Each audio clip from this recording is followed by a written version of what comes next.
Det startede med Fremskridtspartiet og Mogens Glistrup med Muhammaderne Fri Danmark, og det fortsatte med Dansk Folkeparti, og sågar kom der Socialdemokraterne med, Venstre, Konservativ, og til og med nogle af SF'erne også, som bruger det samme retorik. De snakker om danskere, de snakker om udlændinge, og ikke engang udlændinge, man siger indvandrere, anden generation, tredje generation, fjerde generation, de bliver aldrig danskere. Den kan ikke kun tørres af på medierne, fordi jeg vil godt sige, at der er nogen, også i alle jeres 3 partier, der fyrer rigtig godt op i en retorik, som er rigtig menneskefjendsk. Man skal altid starte med sig selv. Altså vi skal altid som politikere starte med selv og lade være med at bruge de udtryk, snakke om kriminelle, når de er kriminelle, uanset hvem det er, og snakke måske ikke om indvandrere, der er svært ved at læse, men snakke om nogen, der har læseproblemer, for det er der også danske, der har. Og så derudover rejse debatten. Jeg har holdt møde med Hanne Bæk, for eksempel, hvor jeg har sagt til hende direkte, at det her, det er altså et problem. Altså når Per Larsen, han gang på gang toner frem i radio og tv, og bruger altså den retorik, så skader det altså ekstremt meget i forhold til den gensidige anerkendelse, som vi skal have.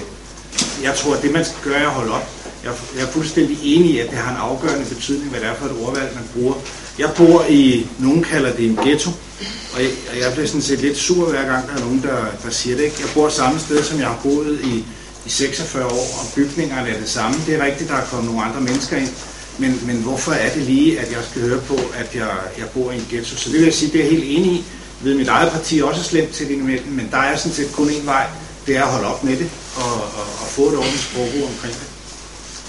Jeg bor selv i Sverige. Min datter går i klasse med 9 børn, og det er helt almindelig klasse. Det er ikke noget specielt klasse. Og det er 6 af dem er etnisk, ikke svensk.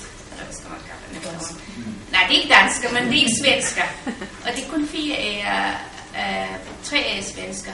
Og de fokuserer slet ikke på noget, det der svensk, dansk, eller hvad ved jeg.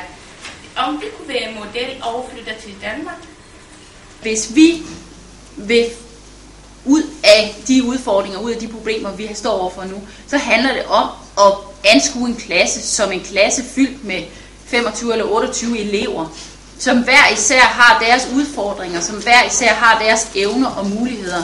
Og først når vi gør det, først når vi tager fat i den enkelte elev, så når vi nogle steder. For et par år siden, der var der en udsendelse på tv med en lærer fra en skole, som sagde, ja, men hvis de får lektier for mine elever, så er det klart, at hvis den tosprogede dreng så ikke har lavet lektien, så er det okay, fordi han har det jo svært derhjemme. Og jeg blev simpelthen så vred, når jeg så det. Både sådan som lærer, der var jeg lærer stadigvæk på det tidspunkt, men også fordi det er jo lige præcis det, vi aldrig nogensinde må gøre. Vi må aldrig nogensinde acceptere den præmis, at bare fordi man har en anden etnisk baggrund, så er det synd for en. Jeg har rigtig mange tosprogede venner, og jeg vil sige, at deres børn har sørme ikke brug for ekstra støtte og ekstra vejledning. Jeg kender til gengæld også familier med dansk etnisk baggrund, som sørme godt kunne trænge til, at deres børn fik ekstra støtte og ekstra opbakning. Et af de steder, jeg har været meget inspireret af at besøge, det er Rinkeby-skolen i Stockholm, som er sådan en skole, der ligger i et udsat område med en elevsammensætning, som ligner den, vi har på Tingbjerg skole. Og det, de har fokuseret på, udover at jeg er enig i, at vi skal prøve at opnå blandede skoler, det er, at de har set helt bort fra den der elevsammensætning, og bare sagt, at vi skal levere den bedste skole for de her unger. Og det er jo rent faktisk lykkes med dem. Jeg tror nok, at i både matematik og i svensk, der er det en af de skoler i Sverige, der ligger højst. Og de kigger slet ikke på, hvad det er for en elevsammensætning. Og det er sådan noget, vi skal over til. Og det betyder jo også, at vi må have den faglige debat med lærere og pædagoger og hvem det er om, hvordan pokker opnår vi det. Når du siger, at det typisk er indvandrerdrengene, så er det i hvert fald ikke vores oplevelse af virkeligheden. Der er lige så mange danske børn, og også efterhånden piger, som kommer i den marginaliserede gruppe, hvor de faktisk har en sund reaktion, som Ahmed kalder det, på den situation, de står i, for de er nødt til at reagere på at forsvare sig selv. Fordi de ikke føler, at de magter eller er ligeværdige i i det undervisningstilbud, de får. Vi er nødt til at lave en undervisningsform, som møder de børn, så de kan vokse.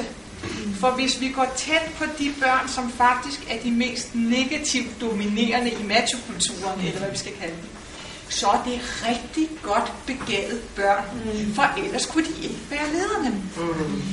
Men de har bare et eller andet i sig, som gør, at den traditionelle undervisningsform, vi tilbyder dem, det matcher ikke. Der er ikke ret mange år at løbe på, hvis den stærke middelklasse skal bevare og sætte deres børn i den københavnske folkeskole. Der er en stor del, der sætter dem på privatskole. Der bliver endnu flere, hvis ikke vi får vendt det billede. Så bliver der efterlyst handlinger.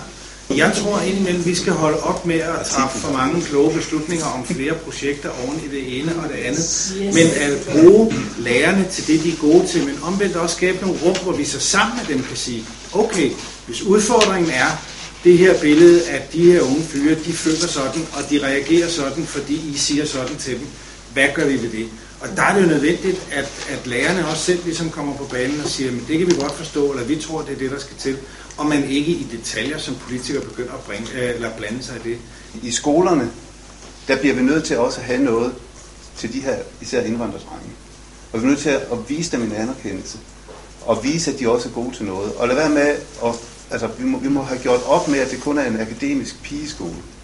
Der skal også være nogle bedre muligheder for fysisk udfoldelse. Der skal være altså også mere anerkendelse af nogle af de værdier, som de der drenge har. Jeg kom til at tænke på, da vi for nogle år siden holdt sådan en stor mangfoldighedsdag, der fik vi lavet sådan forskellige badges, som man kunne få, hvor der stod tolerance og rummelighed og det andet. Og så var der en, der stod respekt på. Og jeg kan godt fortælle jer, at det badge, der blev taget af alle skoleelever, og især de der etniske drenge, det var den, der stod respekt på.